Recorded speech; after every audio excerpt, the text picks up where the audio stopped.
On a parlé, Cheikh Oumar Anne n'a pas cédé au chantage. Quand ceux qui doivent auditer réclament de l'argent, vont solliciter les fournisseurs. Parce que vous connaissez cette affaire, les fournisseurs, c'est des marchés de milliards au coût. Faire manger les étudiants. On va chez les fournisseurs pour les faire chanter en leur demandant de l'argent. On en a dit non, vous ne donnerez rien. Refusez ce chantage inacceptable. Ils étaient fâchés. Ils pensaient pouvoir faire chanter et Cheikh Oumar Anne DG et les fournisseurs du coude pour se retrouver avec les poches pleines, bien remplies. Si vous avez vu ce qu'ils ont fait, c'est de l'acharnement. Ils ont été tellement passionnés dans la bêtise qu'ils ont raconté des histoires incroyables. Tout est à la fois politique et aussi argent. Politique, parce que ce sont des ennemis du pouvoir qui ont fini par être démasqués, qui au lieu de travailler pour la République, travaillent pour leur poche et cherchent à détruire un régime qui a créé pourtant cet instrument qu'on appelle OFNAC, qui a créé d'autres instruments pour la transparence dans la gestion des biens publics. Il faut voir les gens qui étaient dans la salle là-bas pour la cérémonie de dédicace du livre diffamation, du livre mensonge. Il faut voir les gens qui étaient là-bas.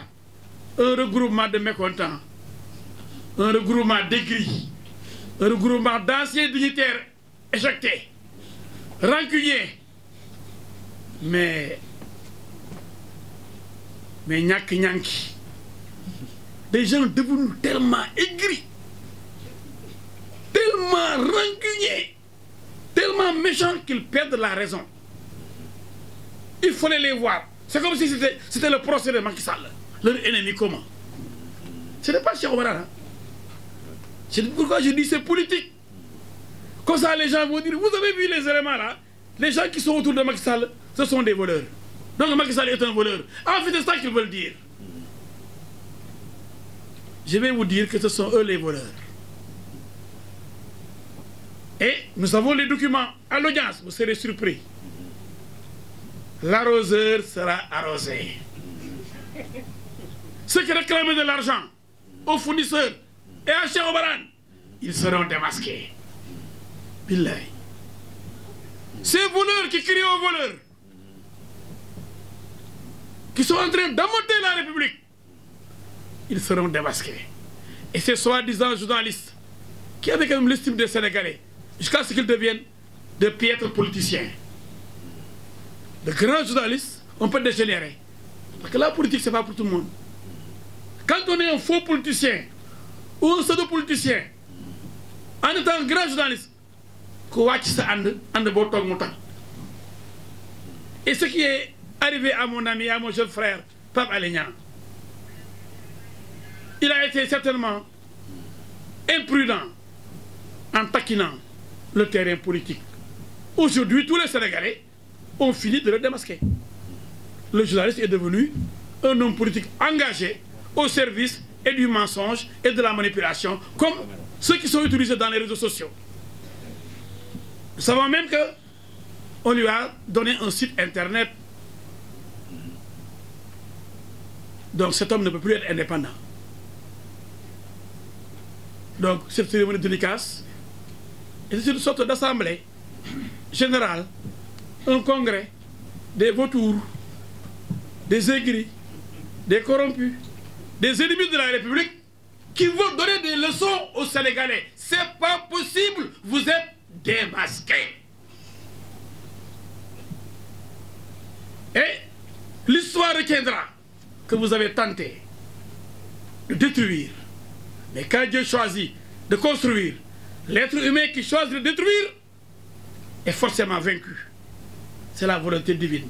Quand on est aigri, méchant, rancunier, malhonnête, qu'on invente des histoires pour détruire son adversaire, c'est le bon Dieu.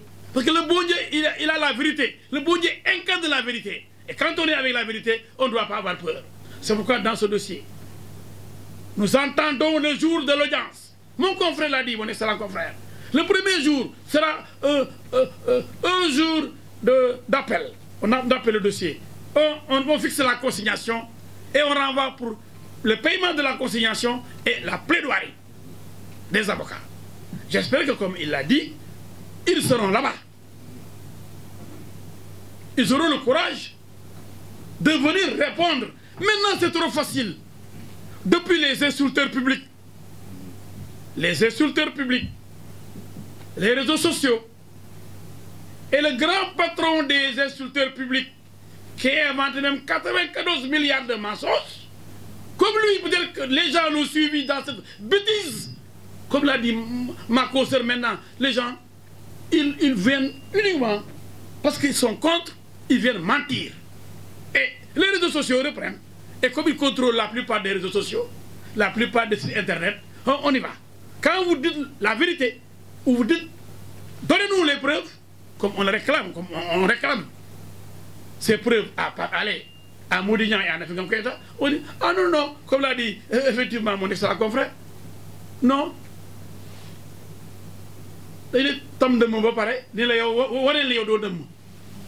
On vous accuse d'avoir détourné 94 milliards. Et c'est à vous de montrer que vous n'avez pas détourné 94 milliards. Et curieusement, les gens sont tellement complaisants avec les menteurs qu'ils n'osent pas leur demander d'apporter les preuves.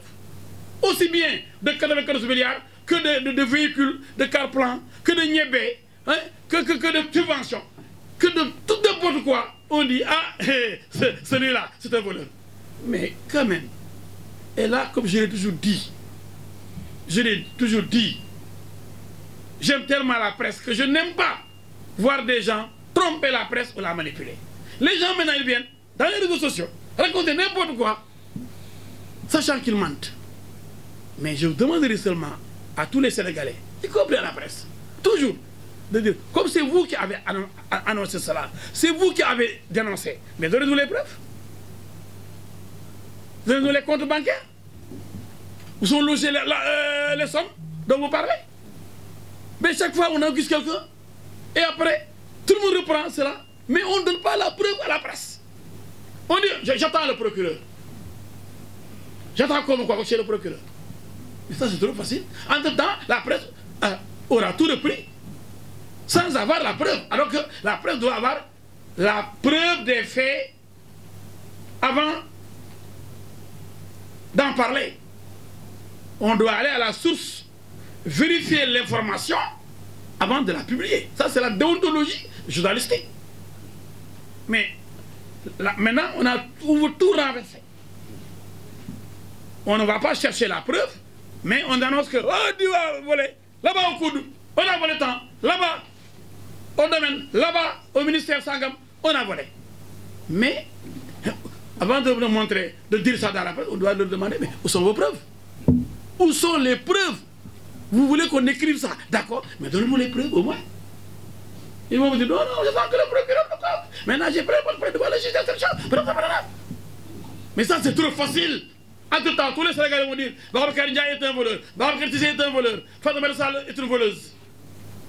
Mais quand même, l'automne là.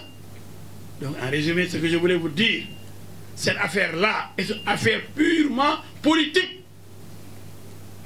On a utilisé quelqu'un, et vous avez vu ceux qui l'ont utilisé étaient autour de lui pour sortir ce livre. C'est tellement qu'il y a une participation financière, c'est tellement qu'il y a une aide, une assistance pour que le livre sorte. Pour que ces gens-là soient contents